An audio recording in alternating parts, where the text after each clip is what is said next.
Hello guys, welcome to my channel. और सबसे पहले बेसिक सेक्शन ए चालू करेंगे। आज का मेरा टारगेट है तुम्हारा लिक्विडिटी रेशियो खत्म करेंगे अपन।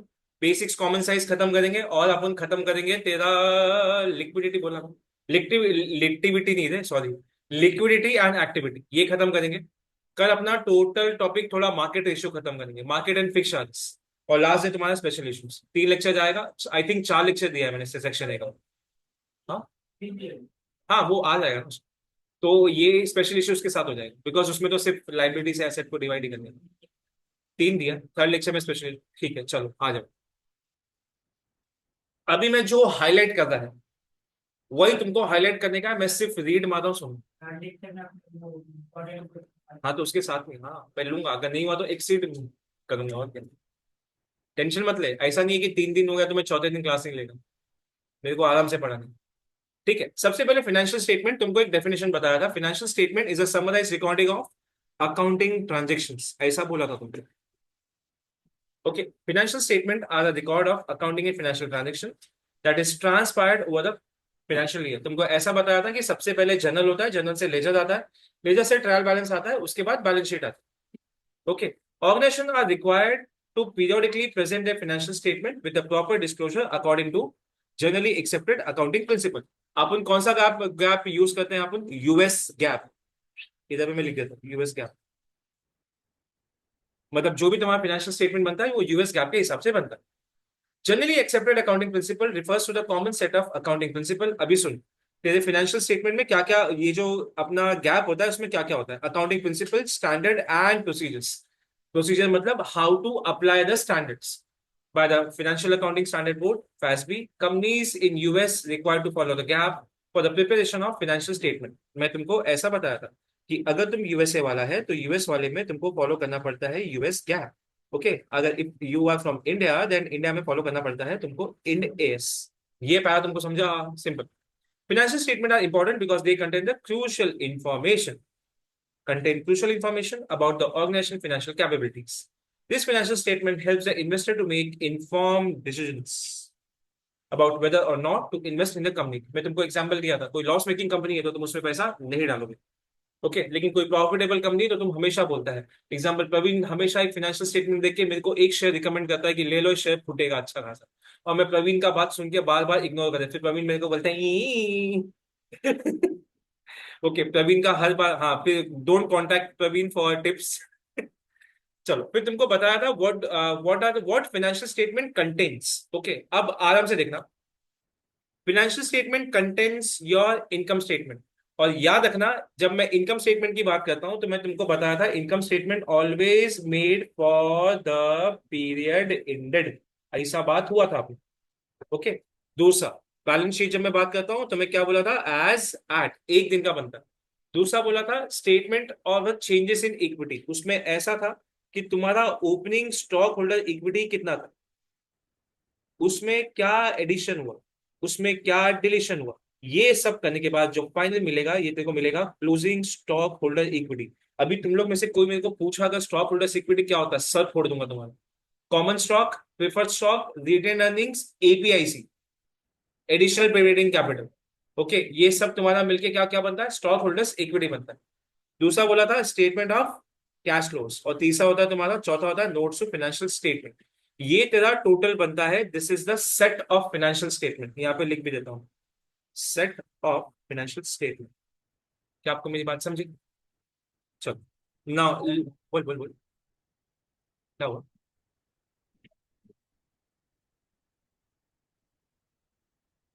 Thank you. चलो, बैलेंस शीट। अब मैंने क्या बोला था? This is also known as statement of financial position as it shows balance sheet assets, liabilities and equity at the end of the period। ये समझ में आया क्या? at the end of the period it is a summary of all business asset what the business owns and liabilities was the business own। मेरे लिए एक एक formula लिख जो तुमको मैं बचपन से पढ़ा है, asset is equal to equity plus liabilities। Okay, ये आपने पढ़ा हो। ऑनलाइन वालों ये चलेगा स्पीड जैसा मैं ले रहा हूँ लेक्चर? चलेगा ना ऑनलाइन वालों? ऑनलाइन वालों जल्दी बोलो। हाँ सर। Very good. नेक्स्ट होता है इनकम स्टेटमेंट। इनकम स्टेटमेंट का क्या होता है? Income and income and expenses. चल आगे। It is also known as statement of profit and loss, and the income statement reports the result of our earnings from performance over the period of time. The income statement, मैं क्या drawing बना रहा है बेटा? The income statement can be represented as a complete comprehensive income statement. It can be prepared two statement. मैं तुमको अभी थोड़ा ये सिखाता हूँ, okay? Showing net income statement, comprehensive income, showing other comprehensive income. चल, एक बात समझ, ओके? जब तुम इनकम स्टेटमेंट की बात करते हो ना, ओके, तो इनकम स्टेटमेंट में क्या होता है? सुन, तेरे नेट इनकम निकालने के बाद तेरे को एक और चीज ऐड करना पड़ता है, विच इज ओसीआई। ओसीआई का फुल फॉर्म होता है other comprehensive income. Other comprehensive income तुमको ये याद नहीं रखने का, ये पार्ट 1 का टॉपिक है। अभी इसमें क्या होता है मालूम है? अदर कॉम्प्रिहेंसिव जो इनकम होता है ना, उसमें 4 एलिमेंट आते हैं। उसमें से एक एलिमेंट तुमको आता भी है, तुमको बताया था। एक होता है जब तुम ट्रांसलेशन करते हो, तो तुमको मैं बोला भी था, ट्रांसलेशन के टाइम पे जो तुम्हारा फॉरेन करेंसी डिफरेंस आता है वो ओसीआई में जाता है। क्या मैं सही बोल रहा हूँ? या रिमेजरमेंट के टाइम टाइम पे आता है? आतिफ, ट्रांसलेशन में आता है या री मेजरमेंट में आता है? हेलो? ट्रांसलेशन में। ट्रांसलेशन में आता है ना? मैं लिख रहा हूँ इसके लिए नहीं है भाई, मैं पूछ रहा है मैं। चलो, नहीं सर, करेक्ट है ट्रांसलेशन। नेक्स्ट बोला था मैं, अवेलेबल फॉर सिक्योरिटी का जब तुम फेयर वैल्यू निकालते हो, ये तुम्हारे लायक नहीं है, पार्ट 1 का क्वेश्चन। दूसरा एक होता है डेरिवेटिव कॉन्ट्रैक्ट्स, डेरिवेटिव कॉन्ट्रैक्ट्स। और लास्ट होता है तुम्हारा पेंशन फंड। तुमको कुछ भी याद नहीं रखने का इसमें से, तुमको बस ये याद रखोगे चलेगा, बिकॉज ये तुम्हारे पोर्शन का पार्ट है। तो ये अदर कॉम्प्रिहेंसिव इनकम आता है, ये नेट इनकम के बाद आता है। तो वही अभी से तुमको समझ गया कि अदर कॉम्प्रिहेंसिव इनकम इनकम क्या होता है। और याद रखना, ये सब कैसा होता है मालूम है?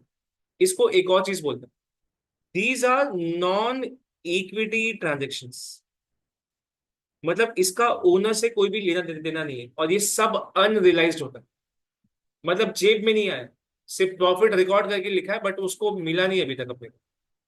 बराबर? मैं वापस बोल रहा हूँ, तुम लोग को इसमें से कुछ भी याद नहीं रखने का। तुम लोग को बस एक ही चीज याद रखने का, which is translation on foreign currency difference. चलो, चेंजेस इन इक्विटी क्या होता है? मैं तुमको क्या बोला था? ऐसा बोला था, opening equity, opening equity. Add क्या बोला था? कोई भी एडिशन हुआ इक्विटी में वो आएगा। दूसरा, अगर कुछ डिलीशन हुआ, लेट्स से कोई स्टॉक बेच दिया या प्रॉफिट तेरा लॉस आया, तो ये जो तुमको बचेगा ये तुम्हारा आएगा क्लोजिंग इक्विटी। तुम समझा मैं क्या बोला? That is statement of changes in equity. आगे, this statement present the changes in the components of equity during the accounting period. क्या आपको मेरी बात समझी? दिस स्टेटमेंट रिकनसाइल्स, रिकनसाइल मतलब ये जो किया, opening balance of a common stock, additional paid in capital, retained earnings, example closing balance, while emphasizing cause of the change in an equity balance। क्यों चेंज हुआ इसके लिए तुमको बताना पड़ेगा, ठीक है? चल, अब तुमको मैं कैश फ्लो बताता हूँ। कैश फ्लो रेशियो जब मैं पढ़ाया था तो तुमको ऐसा कुछ बताया था कि कैश फ्लो कुछ नहीं, बट इधर पे मेरे को देखना पड़ता है कि कैश चेंजेस कैसे हो। जो तेरा ओपनिंग बैलेंस था और जो तेरा क्लोजिंग बैलेंस है उसमें क्या क्या चेंजेस आए। तो मैं तुमको ऐसा बोला था that changes is divided into 3 parts. 3 part में चेंजेस होता है। पहला पार्ट तेरा होता है ऑपरेटिंग, जो बिजनेस रिलेटेड जो खर्चा होता है उसमें क्या क्या चेंजेस आए। सेकंड तुमको बोला था investing, anything which is related to your asset. और तीसरा बोला था फाइनेंसिंग। फाइनेंसिंग मतलब anything which is related to your liability. ये 3 चीजों से तेरा पता चलता है कि जो तेरा ओपनिंग बैलेंस कैश था और जो तेरा क्लोजिंग बैलेंस कैश था उसमें क्या डिफरेंसेस है। क्या तुमको समझ में आया? अच्छा, आगे। It says also known as cash flow statement. It is a summary of an organization cash transaction. It is only concerned with firm cash and cash equivalents. When recorded on a cash flow statements, money coming into business recorded as cash inflow, and money going out is recorded from बोल cash outflow. देखो, inflow और outflow दिखाने का कितना होगा। A cash flow statement further categorize cash transaction into one of 3 types of activities। कौन सा? एक ऑपरेटिंग, एक इन्वेस्टिंग और एक फाइनेंसिंग। ओके, चल आगे देखते हैं। नोट्स टू फाइनेंशियल स्टेटमेंट क्या क्या? They are guide to be better understand financial information. They include information not stated in a other financial statement. मतलब जो चीज मैं बैलेंस शीट और इनकम स्टेटमेंट में नहीं लिख पाया हूं, मैं अलग से नोट्स ऑफ अकाउंट्स में लिख रहा हूँ। क्या क्या? कुछ डिस्क्लोजर्स। देखो एक चीज बता था, जब मैं तेको ईपीएस पढ़ाया था, मैं तुमको बोला था EPS is a not a accounting entry, it's a disclosure standard. Okay, तो वो नोट्स ऑफ अकाउंट्स में तेको डालना पड़ेगा। दूसरा, अकाउंटिंग पॉलिसी तुम क्या यूज कर रहा है, तुम फीफो यूज कर रहा है या तुम लीफो यूज कर रहा है, वो तुमको बताना पड़ेगा। क्या कंप्लायंस था, standard and regulation and detailed explanation of accounts as required. ये स्लाइड बहुत इंपॉर्टेंट था, ये समझ में आया? Let's go next. ठीक, एक मिनट, आई स्टार्ट दिस।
चल, फिनेंशियल स्टेटमेंट एनालिसिस, मेरी बात सुन ध्यान से।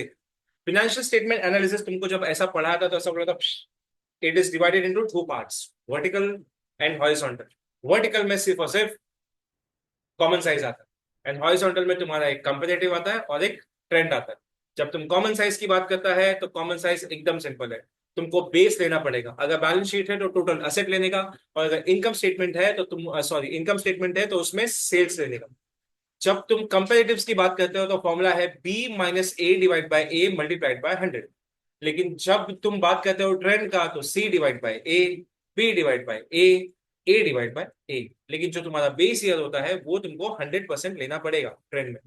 और तुमको मालूम है ट्रेंड ज्यादा कुछ नहीं, कंपेरेटिव्स का ही पार्ट है, बस उसमें +100 हो जाता है, बस +100 हो जाता है, बाकी कुछ नहीं।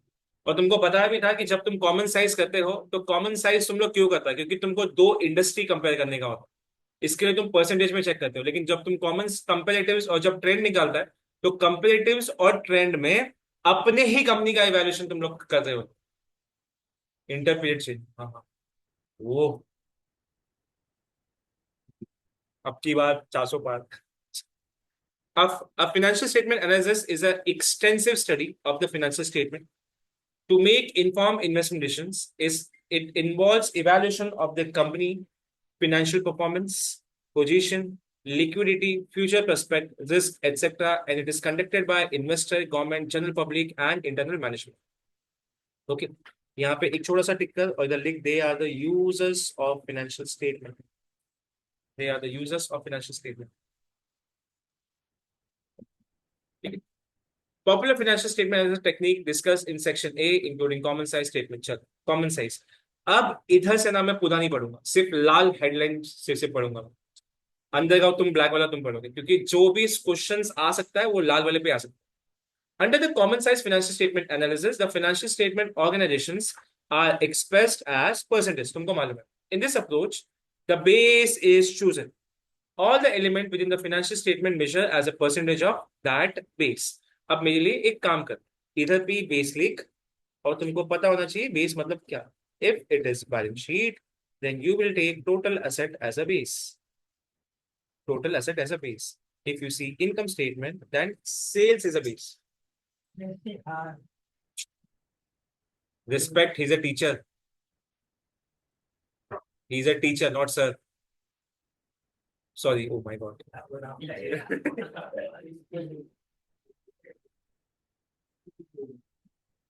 Common size analysis includes vertical and horizontal analysis. सुन जो सुन आ जाओ। ये स्टेटमेंट मत पढ़ दे, तुम लोग कंफ्यूज हो जाएगा, छोड़ ये मैं काट रहा हूँ। तुम लोग बोलेगा कॉमन साइज कैसे आया। आजा वर्टिकल, बराबर। Vertical analysis in this approach base to be chosen, all the element of financial statement are measured as a percentage of that base. आजा vertical analysis can be perform both the income statement and the balance sheet. लेकिन एक मेरे को बात बता, balance sheet में क्या लेगा, टोटल असेट इधर पे लिखा है। Okay, income statement represent items in percentage of sales. समझा क्या, आगे क्या लिखा है देखो।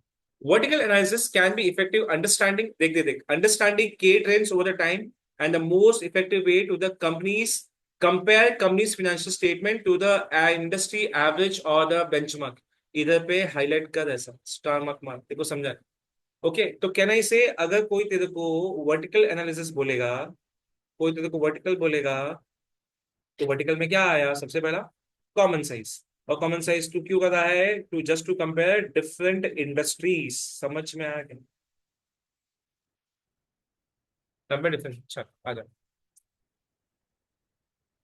एग्जाम्पल कराने की जरूरत है मेरे को नहीं, बट ठीक है, जो लोग अपने स्टूडेंट नहीं है उनको थोड़ा सा हेल्प हो जाएगा। चलो, तो सबसे पहले मैंने क्या बोला था, अगर ये इनकम स्टेटमेंट है you will take sales as a base. Okay, तुम्हारा से मैं पीछे का 5 जीरो निकाल रहा हूँ। ओके, तो क्या करने का पता है, 1 divide by 10 multiplied by 100 into into. Okay, 4 = 40%। आया ना, 6 = 60%। अरे चेक करना भाई, मान चला मैं ही रॉन्ग बोल रहा। 1/10 इंटू इंटू 100 इंटू 4 = 40%। आया, 6 = 60%। ओके, ऐसा ऐसा तुम करेगा तो तुमको आंसर मिलता है। ठीक है, याद रखना, they are two different companies, एक कंपनी ए है और एक कंपनी बी। क्या आप मेरी बात समझ रहे हो, ठीक है। चलो, अभी इसमें क्या लोगे तुम, टोटल असेट लोगे। टोटल असेट इज हियर, अब सुनो, इसमें तुमको जीरो नहीं नहीं समझेगा तो क्या करना, पीछे का 3 जीरो उड़ा देना कॉमन। ओके, तो मैं कैलकुलेशन कैसा करता हूँ, 1/1500 into 100 into 450 equal to 150 equal to 600 equal to, check check check check, 30% आया ना, 30%, 10%, 40%, चेक चेक चेक।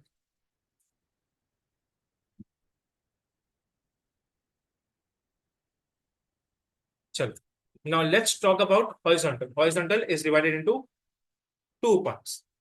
कौन सा? एक है कंपेरेटिव्स, एक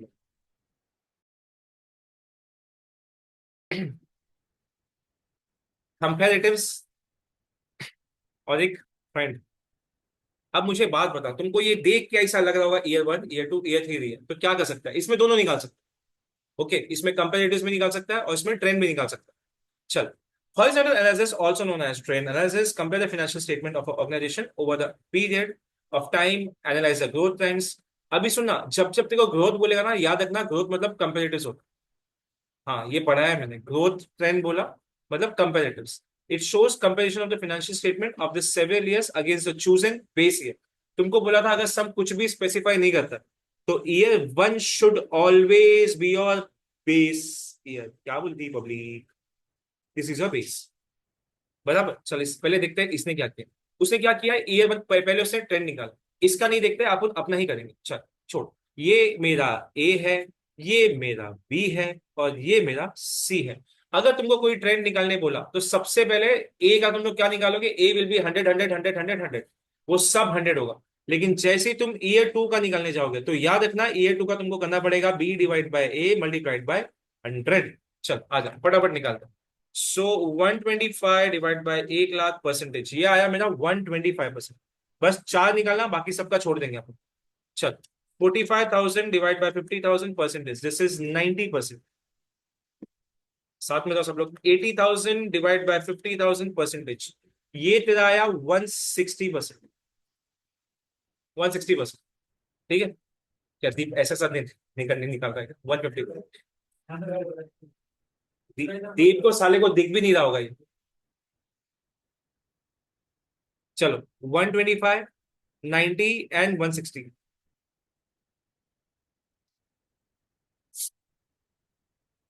कभी लेकिन आज दोनों तो मार खाएंगे आज, ये दोनों। अब वो प्रवीण को समझ चुका है। ठीक, चला जा। C divide by 140 divide by 1 lakh, 140% आएगा। 140%, 55,000 divide by 50,000 percentage, 110। 85,000 divide by 50,000 percentage, 170%। Check है, चेक है। कितना कितना लिखा है अपने, 140, 110, 170। कर लगा है तुम्हारा, ठीक है। चल आ जाओ, अभी देखो ऊपर क्या क्या बोला। The horizontal common size statement shows year-on-year change in a various component in income statement comparison to the base year. With the help of trend analysis, managers can analyze the cause of these changes, use the information to make business decisions. Highlight the use to inform, make business decisions. Amol, वो जो अभी आया है उसको बोलना ये gate बंद करने के लिए। टीचर,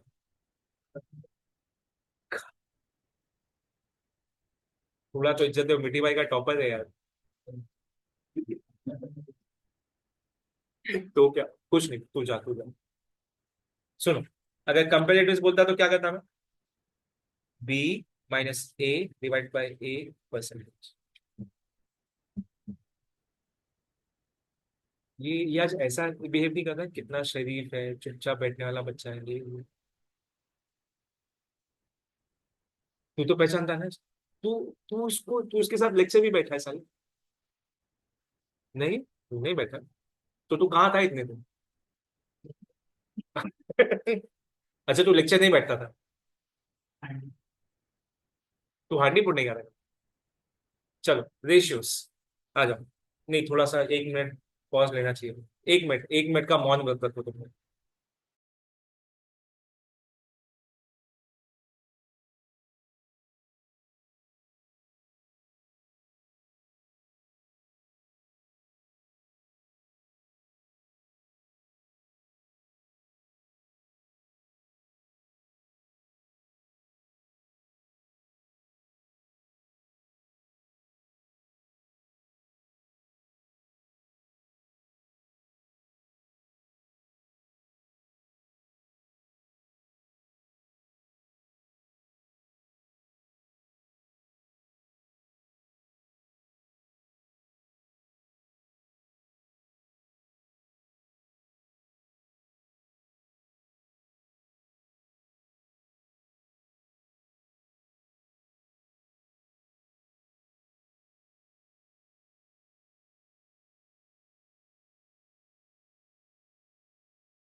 अरे विशाल विशाल विशाल, एक सेकंड सुन, विशाल सुन।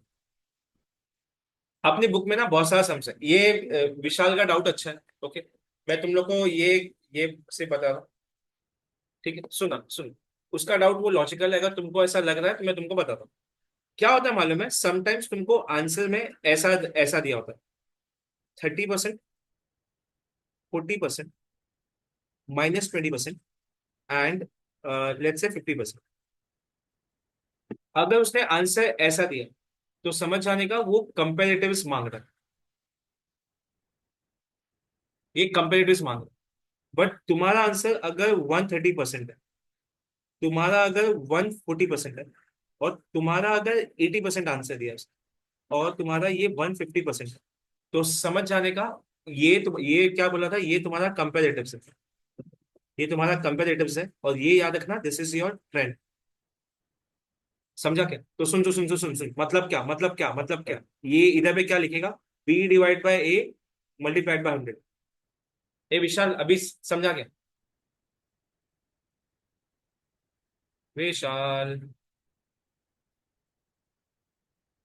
बोलता ही नहीं। अरे विशाल वाह।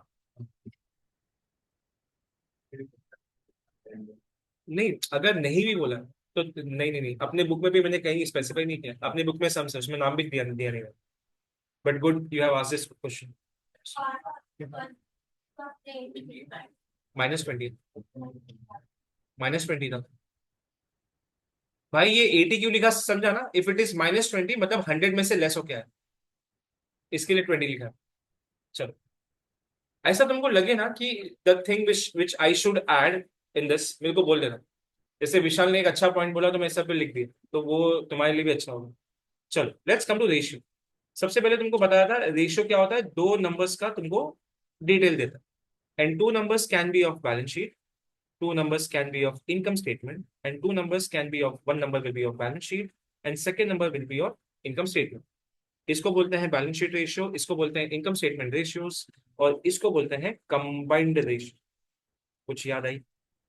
ओके, इसको कंबाइंड रेशियो बोलते हैं। अब याद रखना, बैलेंस शीट में तुमको ऐसा बताया था, जब तुम बैलेंस शीट के दो नंबर लेते हो, it should be year and divide by year and. It should, income statement जब तुम रेशियो लेते हो तो it should be for the period divide by for the period. But तुम जब कंबाइंड रेशियो लेते हो, तुम याद रखना ये फॉर द पीरियड होता है, और नीचे वाला जो बैलेंस शीट का नंबर होता है that should always B average. Combined ratio में हमेशा तुमको बैलेंस शीट के दो नंबर्स एवरेज लेने पड़ेंगे। फिर तुमको और भी डिटेल में कुछ मैं सिखा रहा हूं। अगर तुमको 2026 का डाटा सिर्फ दिया है, तो don't make it average. You will what you will take only closing numbers, उसको एवरेज मत मत बनाओ। लेकिन तुमको 2025 एंड 26 का डाटा दिया, तो क्या करोगे? 2026 plus 2025 divide by 2, you have to make average if 2 years numbers are given। Done? चल आजा, ऐसा आपने रेशियो में पढ़ा। अब आजा आगे बढ़ते हैं, फाइनेंशियल रेशियोज। अब financial statement by themselves do not reveal all the information about the company, correct है? However, in-depth analysis of the financial statement would help to identify, it helps to identify key strength and weakness of the company. One of the popular ways to analyze financial statement is a ratio analysis. Financial statement alone cannot help the decision making process. Okay, वो सिर्फ trend से तुम नहीं निकाल पाओगे, ratio तुमको और impactful answer देगा। A ratio is nothing but a mathematical expression between two financial statement line items. The objective of the ratio analysis to ये highlight करना, the objective of the ratio is to analyze, identify trends, pattern and relationship in the financial statement to make decisions about the company's future. A ratio analysis would provide information about the entity's profitability, liquidity, solvency and efficiency. The following are the broad categories of the ratios. Okay, कौन सा? Liquidity। ये अभी मेरा planning ये है कि आज के दिन ये दो उड़ाने का, ठीक है? चलो, सबसे पहला आजा लिक्विडिटी रेशियो पे। अब तुमको लिक्विडिटी मतलब तुमको बताया था, सबसे पहला चीज होता है how you manage your cash. Okay, तुम्हारे पास अगर कैश बहुत ज्यादा है, हाई लिक्विडिटी भी अच्छा नहीं होता, बिकॉज उससे तेरा अपॉर्चुनिटी कॉस्ट लॉस होगा, ये बोला था। ओके, तो वो भी नहीं होना चाहिए। Liquidity refers to firm's ability to meet its current short term liabilities. मतलब अगर तेरा current asset is more than your current liability, you have a good liquidity. It measures if the short-term asset of the organization are sufficient to fulfill its short-term obligation. Simple statement. Okay. An organization must maintain enough current assets to meet its daily operation needs and short-term obligation while ensuring that they do not have mainly idle current asset. Idle current asset तुमको समझा कि ऐसा कुछ cash इतना ज्यादा मत रख क्योंकि तेरा अपॉर्चुनिटी कॉस्ट लॉस हो जाए। मतलब तू इन्वेंट्री भर भर के रखेगा तो करंट असेट तो ज्यादा हो रहा है, बट उस इन्वेंट्री से तुम और पैसा कमा सकते थे which you are not earning. Okay, लिख दें यहाँ पे opportunity cost lost, opportunity cost lost. तुम्हारा रेवेन्यू लॉस होने का चांस होता है, ठीक है?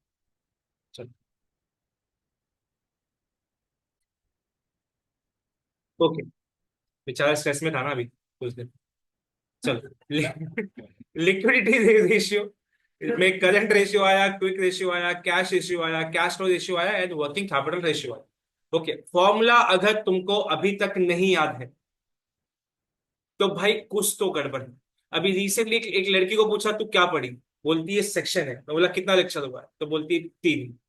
मैं उसको करंट रेशियो पूछा तो उसने क्या बोला मालूम है? देखो मालूम है मैं क्वेश्चन हार्ड नहीं पूछता।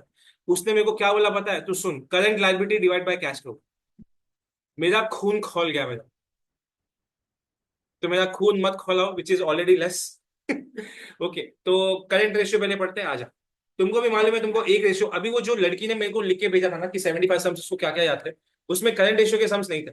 ओके, मेरे हिसाब से आना चाहिए, बट लेकिन करंट रेशियो याद रखना, इसमें सबसे पहले चीज तुमको इंडस्ट्री एवरेज पता होना चाहिए। इंडस्ट्री एवरेज इज 2:1, ठीक है?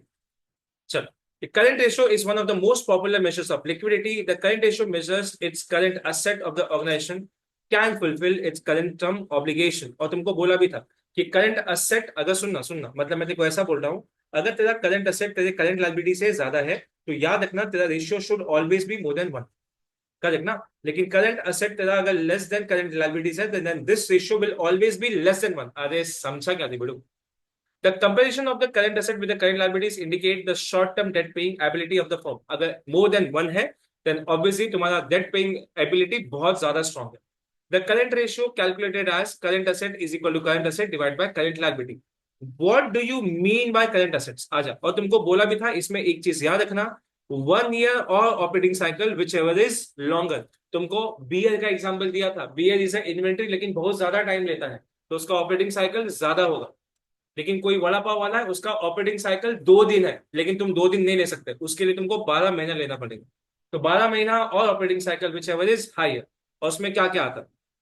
तो उसमें तुम्हारा आता है कैश एंड कैश इक्विवेलेंट्स, तुम्हारा आता है नेट अकाउंट्स रिसीवेबल, तुम्हारा आता है इन्वेंट्री, तुम्हारा आता है मार्केटेबल सिक्योरिटीज, तुम्हारा आता है prepayments. Prepayment is your prepaid expenses.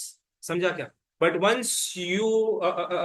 once you go to current liabilities is again is expected to be paid within 1 year or operating cycle whichever is longer. याद रखना, तुमको एक और चीज इसमें सिखाया था, current portion of long term debt. उसमें तुमको ऐसा बताया था कि अगर 5 लाख का लोन है और तुमको 1 लाख तुमको अगर नेक्स्ट ईयर तक पे करने का है, then this is your liability which is due in a next year. उसको क्या बोलते हैं? Current maturity of the long term debt. अरे याद आया क्या? और दूसरा जो 4 लाख होगा ये तेरा क्या होगा? This will be your non current liabilities. Okay. और दूसरा accruals, accruals are outstanding expenses. क्या आपको मेरी बात समझी? ओके, एग्जाम्पल मैं नहीं करवाऊंगा, तुम देख लेना। चलो, फिर नेक्स्ट आता है तेरा क्विक रेशियो। क्विक रेशियो का फॉर्मूला बता। क्विक रेशियो का फॉर्मूला है 1:1। ओके, लेकिन याद रखना जब भी तुम क्विक एसेट की बात करेगा, क्विक एसेट तुम्हारा क्या होता है? Quick asset is CMA। CMA include your cash, marketable securities, and accounts receivable, and it should be divided by current liabilities. क्या आपको मेरी बात समझी? Quick assets are those current assets that can be quickly highlight कर, can be quickly converted into cash with a minimal impact on the price received in the open market and generally includes क्या क्या? Cash and cash equivalents, net account receivable, and marketable securities. इसको मैं एक और वे से बोल सकता हूँ, प्लीज मेरी बात समझ। और करंट असेट्स माइनस इन्वेंटरी, पढ़ा है मैंने, इन्वेंट्री और या तो प्रीपेमेंट्स, प्रीपेड एक्सपेंसेस। अगर तुम ये करोगे तो भी तुम्हारा आंसर जो आएगा वो तुम्हारा CMA ही आएगा। डन। चल, quick asset do not include inventory and prepayments. Service revenue, earn revenue क्या होता है बताता है। चल, वो रेवेन्यू है वो इनकम स्टेटमेंट में आएगा तो अपन पढ़ेंगे, तो टेंशन मत ले उसमें। Okay, earn revenue is your current liability. Quick asset do not include inventory and prepayments in the current asset as they may not be readily converted into cash without significant price concession. तुमको क्या बोला था पता है? Inventory के time में मैंने तुमको ऐसा एग्जांपल दिया था कि इन्वेंट्री तुमने बना के रखा है, तुमको खुद को नहीं मालूम है तुम्हारा इन्वेंट्री कब बिकेगा। और प्रीपेमेंट ऐसा होता है कि एक बार मैंने उसको दे दिया, अगर मैंने लैंडलॉर्ड का एग्जांपल दे दिया कि मैंने उसको 5 महीने का रेंट दिया, तो मैं उसको बोल नहीं सकता बाद में सुनो ना 1 महीने का काट के 4 महीने का वापस हो ना, वो मार के भगाएगा मेरे को, बोलेगा भाग आगे। सब चलो, करंट लायबिलिटी जो तुमने क्विक रेशियो में तुम यूज करने वाले हो वही करंट लायबिलिटी जो करंट रेशियो में यूज किया, उसमें कुछ भी चेंजेस नहीं आए। The quick ratio is a most stringent measure of liquidity compare to, most stringent मतलब ये बहुत ज्यादा स्ट्रॉन्ग है compare to current ratio. It measures how prepare the organization is meet its current liability in a very short period. Okay, क्योंकि कितने time में तू बेच पाएगा। Quick ratio is a one considered as ideal. Done. चलो, example तुम लोग पढ़ोगे। आ जाओ। कैश रेशियो में क्या था? वो तुम्हारा जो क्विक रेशियो है उसमें से CMA में से सिर्फ तुम, इसका मतलब तुमको ये बताया था ऑन द स्पॉट अगर कोई मेरे को कैश मांगता है तो मैं उसको कितना पैसा दे दूंगा। ऑन द स्पॉट कैश चाहिए मेरे को। ओके, तो दो चीज से निकलेगा, एक कैश और एक marketable security. The cash ratio is a conservative measures of the company's liquidity. It measures our company ability to pay current liabilities using only marketable securities and the cash. इधर पे एक पॉइंट लिख ले, immediate cash available, immediate cash available. Conservative measures मतलब क्या होता है मालूम है? हमेशा अपने आप को लो दिखाना। कंजर्वेटिव मेजर्स मतलब देखो, एक चीज पता होगा कि एक्सपेंस हुआ या ना हो तो भी बुक करना पड़ता है, but income you can only book when you have received the income. उसको अप्रूव करो, मतलब जानबूझ के अपने आप को नीचा दिखाना। मतलब अगर कल को करंट लायबिलिटी ड्यू हो गया, तुम्हें पास कितना पैसा अवेलेबल है? You have various assets, but you are taking only cash and marketable securities. You are not taking debtors also. CMA में डेटर्स लिया था, बट इसमें वो भी नहीं लिया। बिकॉज अगर तुम लोग का अगर फीस बाकी है और मैं तुमको बोलूं अब भी दे दो ना मालिक, तुम लोग बोले वाह। तो मैं समझा और कंजर्वेटिव होगा, क्योंकि कंजर्वेटिव मेरे को इसलिए होना पड़ा है क्योंकि अगर मार्केटेबल सिक्योरिटीज मेरे पास है, मैं आज ही बेच सकता हूँ उसको, immediate cash available. The company must pay all current liabilities immediately. This ratio calculates the company's ability to do so without having to liquidate any other asset. मैं बाकी कुछ पाणी सोडलं ऑफिस वाल्यांनी. सिर्फ दो ही चीज लिक्विडेट करूंगा। कोई मेरे को कुछ पूछ रहा है क्या? तसं नाही, पाणी भरपूर आहे पावसा अरे स्टेशनला आई नो पोहोचलं. गीता, पाणी भरपूर आहे, पण मी काय करू? मी आंघोळ केला आहे गीता।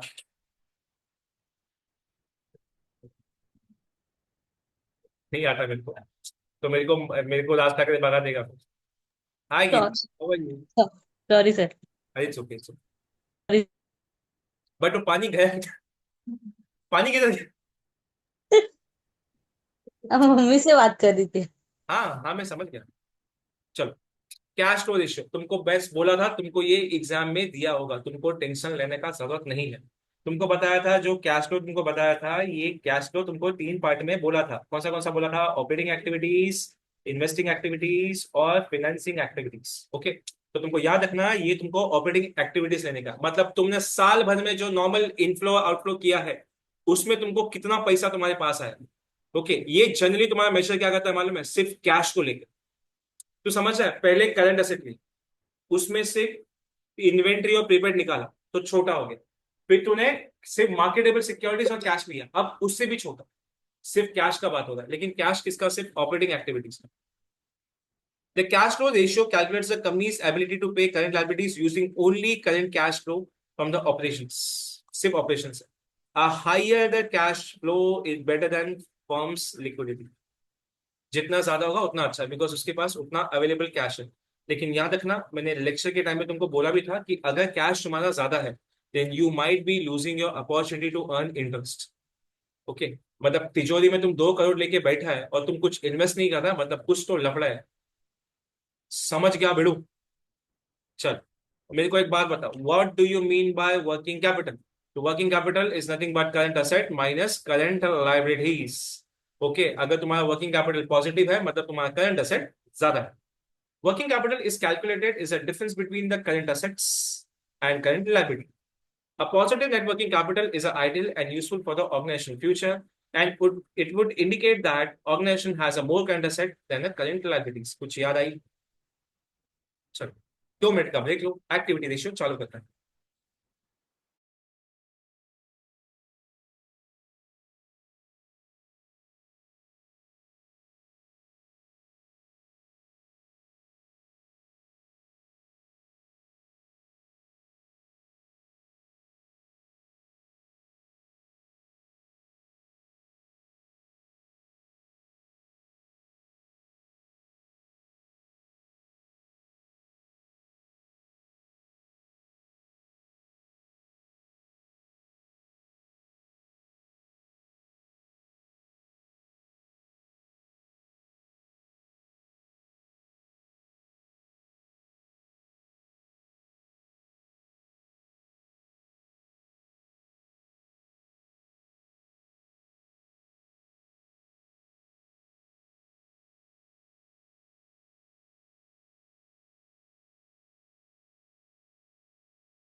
चलो इधर एक्टिविटी रेशियोज।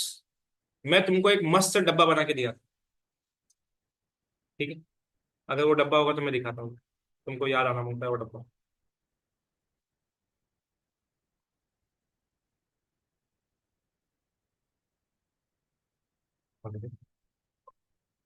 क्या हुआ, देखो ठंडी लग रहा है, गर्मी लग, क्या लग रहा है?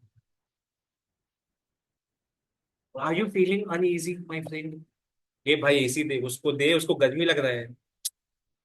You are feeling hot, he is not feeling hot, he is feeling cold. यार तुम लेंस कार्ड का 50,000 का चश्मा पहन के स्मार्ट लग रहे थे। देखा यार, 50 रुपए नहीं है, तुम 50,000 का बात कर रहे हो। वही तो। अरे रुक रे मेरी माँ, रुक जा रुक जा, मैं सब कर दूँ। पैसा दे मेरे को 50 करोड़, फुल नोट चाहिए।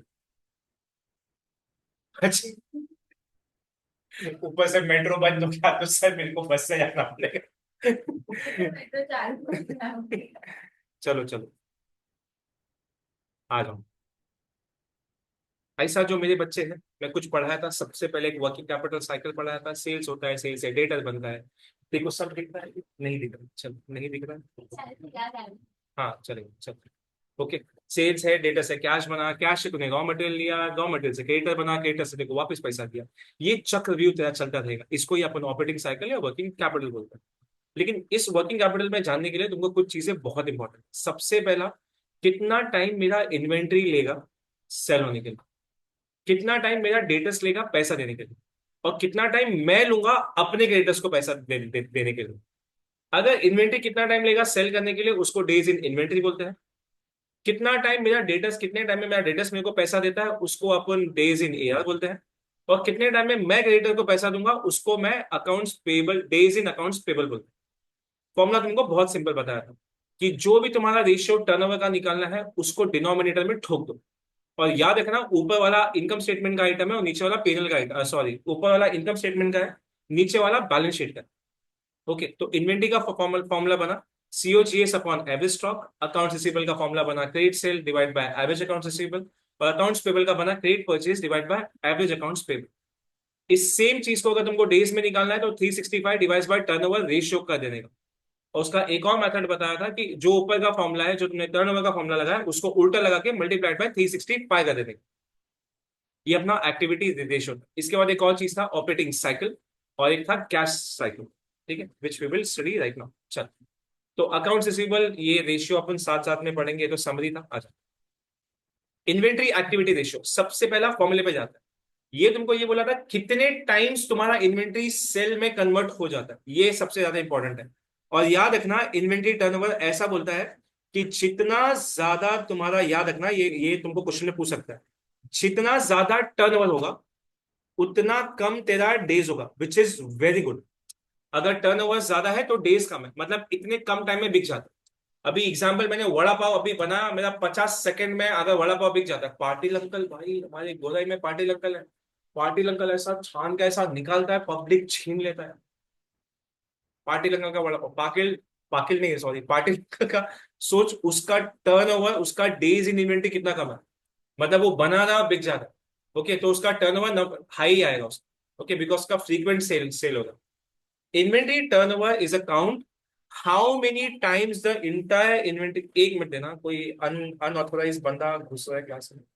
विकास पांडे, लिंक इट।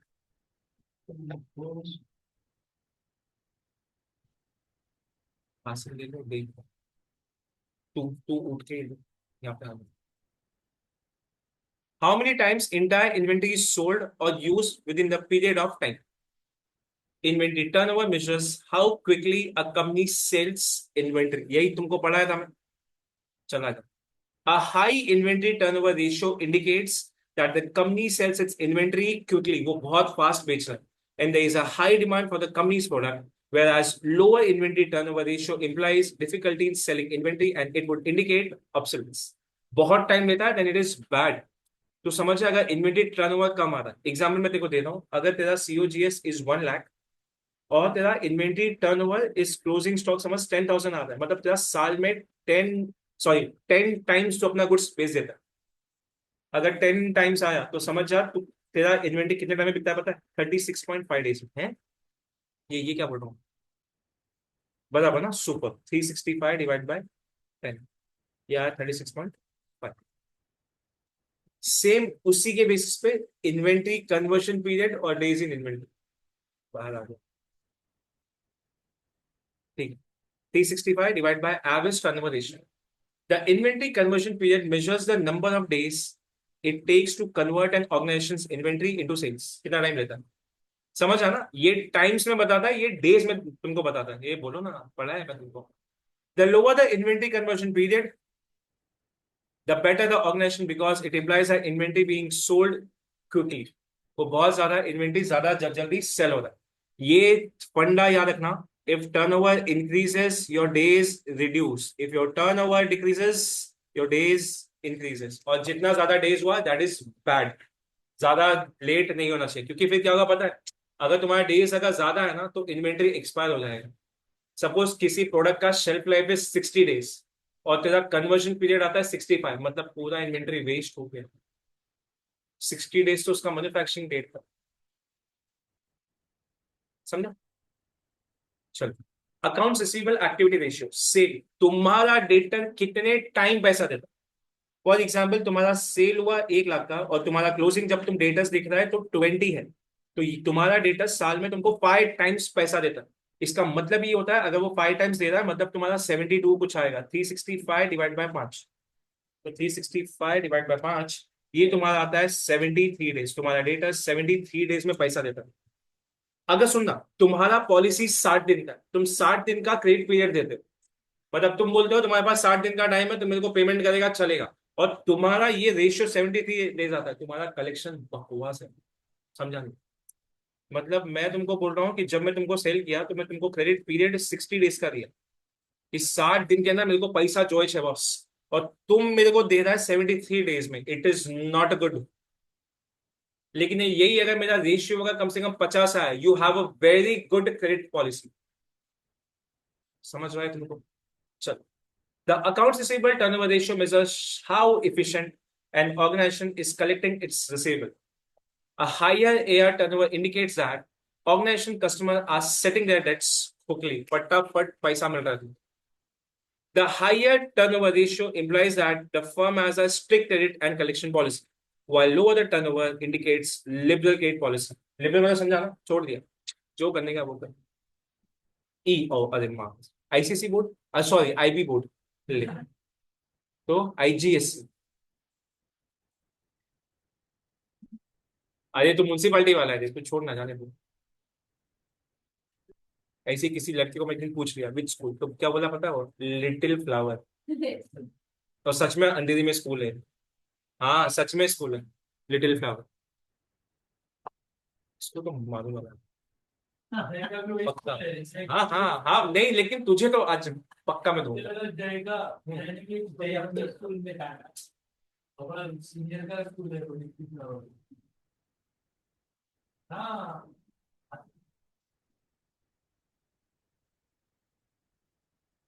मेरा मन कर रहा है मैं रिकॉर्डिंग में जोक मारूं, लेकिन मैं रिस्ट्रिक्ट कर रहा हूं अपने आप को कि नहीं।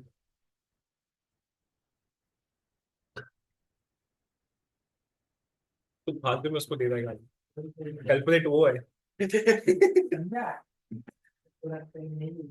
वो तो बेचारा साइड में बैठा है, कुछ बोला भी नहीं वो मेरे को। चलो, रिसीवेबल अभी सुन, मैंने तुमको क्या बोला था? जितना ज्यादा डेज कम होता है that is good for you. अरे एक बात बता, अभी तुम्हारा एग्जाम्पल, तुमको बोला कि मेरे को 30 दिन के अंदर पैसा दो। ओके, मैं सोच के रखा था 30 दिन बाद तुम मेरे को पैसा देगा और मैं डिपॉजिट करेगा। तुम इतना अच्छा आदमी है कि तुम मेरे को 15 दिन में पैसा दे दी। सुन ना, अभी मेरे पास 15 दिन और पड़ा है। मैं इतना मस्त आदमी ना कि तुम्हारा पैसा लेके ना बैंक में डाल दे और मैं छापेगा इंटरेस्ट। या तो मैं क्या करूंगा सुन, तू 15 दिन पहले फीस फीस दिया तो मैं एक दुकान में जाएगा, प्रवीण ज्वेलर्स, उधर जाऊंगा, उधर बोलूंगा आज गोल्ड का प्राइस कितना है, तू बोला 9,200। मैं बोलूंगा 15 दिन में 9,400 तो चल ही जाएगा प्रवीण। तू समझ जाए $200 नहीं, $200 का प्रॉफिट छापूंगा।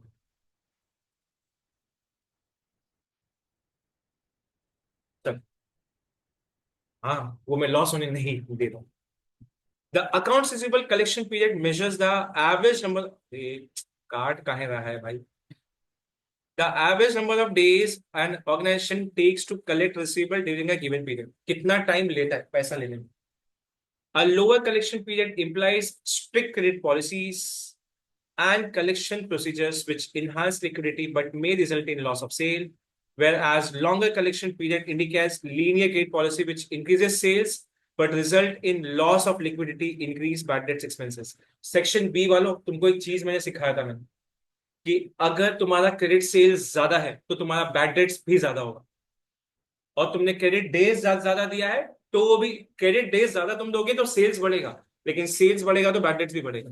सेक्शन बी वालों, पढ़ा है मैंने।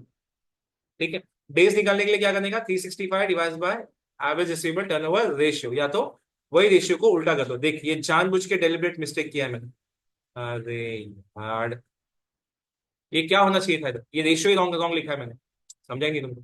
अरे इसका फॉर्मूला होगा average debtors divide by credit sales, समझा क्या, मल्टीप्लाइड बाय 365। अरे बुझा तुमको, अरे सॉरी, 42 को समझ में आता है, बुझा तुमको। हाँ, ये चीज मेरे को इसने इसने इसने ही बताया था।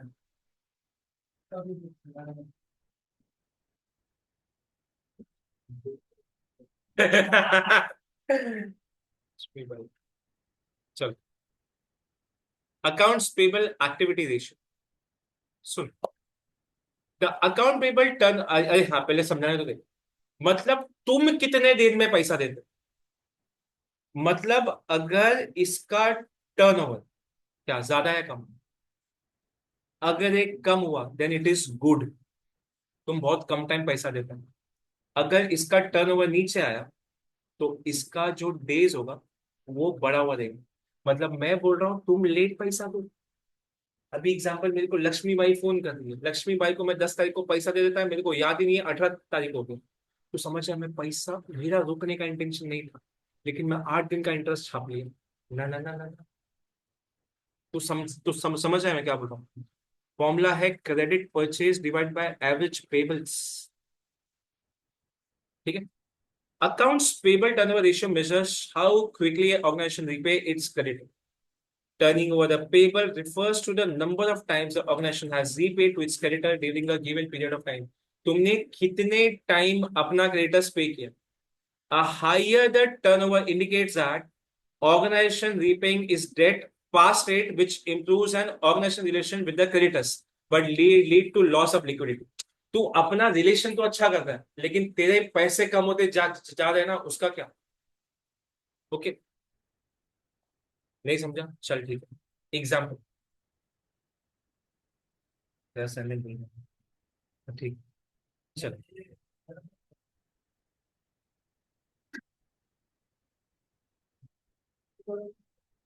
नहीं नहीं, मेरे पास वो एक्सेस है, घंटे की मतलब।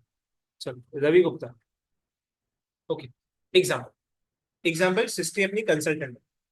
ओके, वो कंसल्टेंट ये है, वो देखती है झाला कांका पे लगा।